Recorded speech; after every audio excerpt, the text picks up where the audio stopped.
अल्हम्दुलिल्लाह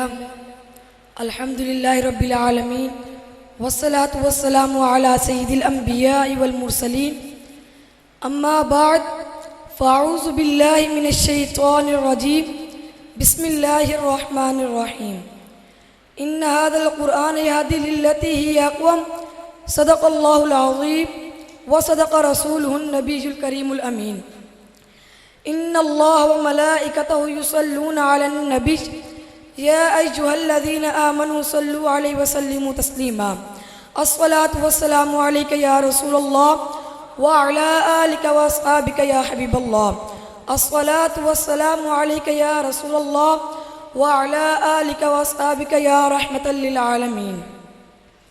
ईमान की हिफाजत तुझे मतलूब अगर है कुरान में होता है जन मर्द मुसलमान। इस दौर में जो चीज़ मुहाफिज है हमारी कुरान है, कुरान है, कुरान है, कुरान। अल्लाह इस कुरान के ज़रिए कौमों को अरूज अता फरमाएगा और फरमाया वह हब्लुम ममदूदुम मिनस समाई इलल अर्द, यह आसमान से अल्लाह की लटकती रस्सी है जिसका एक सिरा तुम्हारे हाथ में है और दूसरा सिरा तुम्हारे रब के हाथ में है। मा तमस्सतुम ला तदिल्लु बादी, अगर तुमने इसको मजबूती से पकड़े रखा तुम मेरे बाद कभी भी गुमराह नहीं होगे। इकबाल कहते हैं वो मुअज़्ज़िज़ से ज़माने में मुसलमान होकर और तुम कार हुए तरीके कुरान होकर, जिसने इसके हुकूक का ख्याल रखा, इसकी तालीमात पे अमल किया, अल्लाह ने उनके सिरों पे इस्ज़्ज़ों का ताज रखा। लेकिन जिन्होंने इससे बेहद नहीं बढ़ती जिल्लत और रुसवाई का मुकद्दर हुई। तो आइए जानते हैं कुरान के हम पर हुकूक क्या है। कुरान का पहला हक हम पर यह है कि इस पर ईमान लाया जाए। इसमें जो कुछ है वो हक है, हक के सिवा कुछ भी नहीं है। और दूसरा हक कुरान का हम पे यह है कि इस पर ईमान दूसरा हक कुरान का हम पे यह है कि इसको सही लफ्ज़ी के साथ तिलावत किया जाए, यानी इसको दुरुस्त लफ्ज़ के साथ इसकी तिलावत की जाए। और तीसरा हक कुरान का हम पे यह है कि इसको मफ़ाहिम व मुतालिब के साथ समझने की कोशिश की जाए।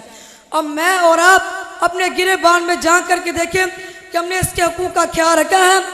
ये कितनी बड़ी दौलत थी और आज हमारे घरों के अंदर कुरान पाक बंद पड़ा हुआ है। हमने इसके ऊपर गुलाब चढ़ा कर ऊपर ताक पर रख दिया है। कभी कभार उतारते भी हैं, जार करके खुशबू लगा कर फिर वहीं रख देते हैं। कभी घरों में कुरान खुलता था, सुबह का आगाज़ कुरान की तिलावत से होता था, आज सुबह का आगाज़ फेसबुक से होता है। कभी घरों में कुरान की आवाज़ सुनने को मिलती थी, आज पॉप म्यूजिक की सदाएं सुनने को मिलती है। फिर यही वजह हुई ना कि हर बंदा कहता है कि मेरे ऊपर किसी ने जादू कर दिया, बदरुओं का साया है, हमारे घर के ऊपर किसी ने कुछ कर दिया। यहाँ पे मेरे हज़रत कहते हैं कि मैं कहता हूँ तुम्हारे घर के अंदर कुरान जो नहीं पढ़ा जाता बदरुओं का साया होना है। अगर कुरान की तिलावत का मामूल होता तो तुम्हारे घर के अंदर अल्लाह की रहमत उतरती, अल्लाह की रहमत के फरिश्ते उतरते, अल्लाह की रहमत उसके अनवार की बरस होती अगर तुम्हारे घर के अंदर कुरान पढ़ा जाता। फिर क्या होता है, भागते हैं आमलों की तरफ। आमिल तो कहेगा ही तुम्हें कुछ नहीं, किताबुल्लाह से दूरी का नतीजा है। फिर तो कारोबार उसका वही ख़त्म हो गया। वो कहता तू तो वक्त पर आ गया, अगर 2 दिन लेट हो जाता तो ये तवीज़ तो चल जाने थे। फिर ज़हनी मरीज बन जाता है।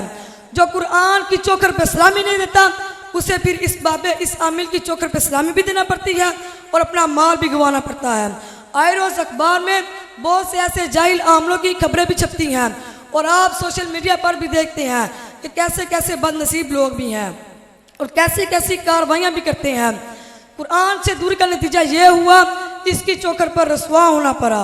अगर कुरान की तिलावत का मामूल होता तो कुरान ज़िंदगी देता, कुरान रोशनी उतारता, कुरान बरकत उतारता, कुरान के दम से रहमत का नज़ूर होता, हुजूर अल्लाह की कुर्बत नसीब होती, हुजूर के कल्ब से कुर्बत का नूर नसीब होता। लेकिन इस कुरान से दूरी का नतीजा ये हुआ कि आज हम रसवा हो गए।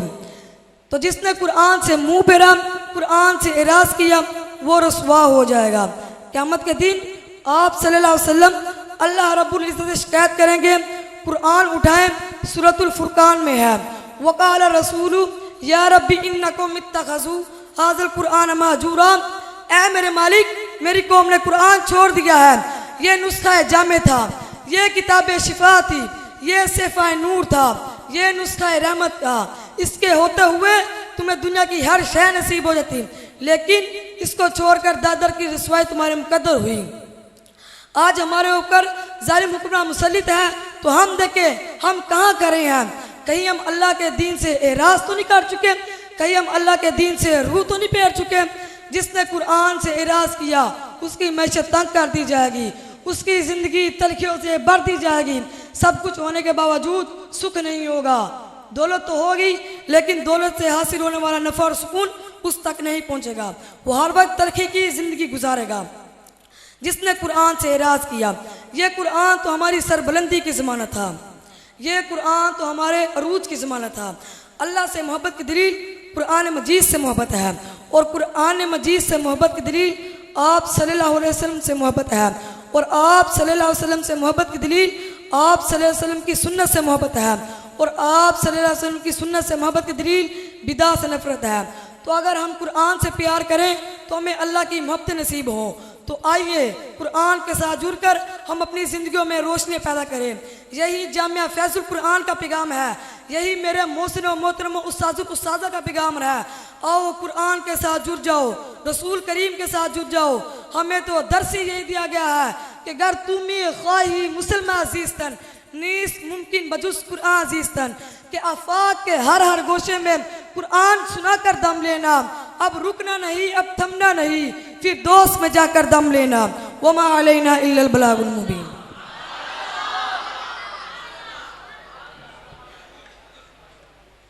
हाफिज़ मोहम्मद अम्मार अपने ख़यालात का इजहार फरमा रहे थे और कुरान के साथ जो उम्मत मुस्लिमा का ताल्लुक़ है उसको वाज़े फरमा रहे थे। तो अब बिला तख़ीर मैं ख़िताब की तरफ जाना चाहता हूँ। ख़िताब के लिए मैं दावत देता हूँ इसी मदरसा के फ़ाज़िल मौलाना ग़ुलाम अब्बास मुस्तफ़ाई साहिब, वो तशरीफ़ लाते हैं और अपने ख़यालात का इजहार फरमाते हैं। उनका इस्तक़बाल कीजिए। नारा तकबीर, नारा रिसालत, नारा तहक़ीक़, नारा हैदरी, ताजदार ख़त्म नबुव्वत।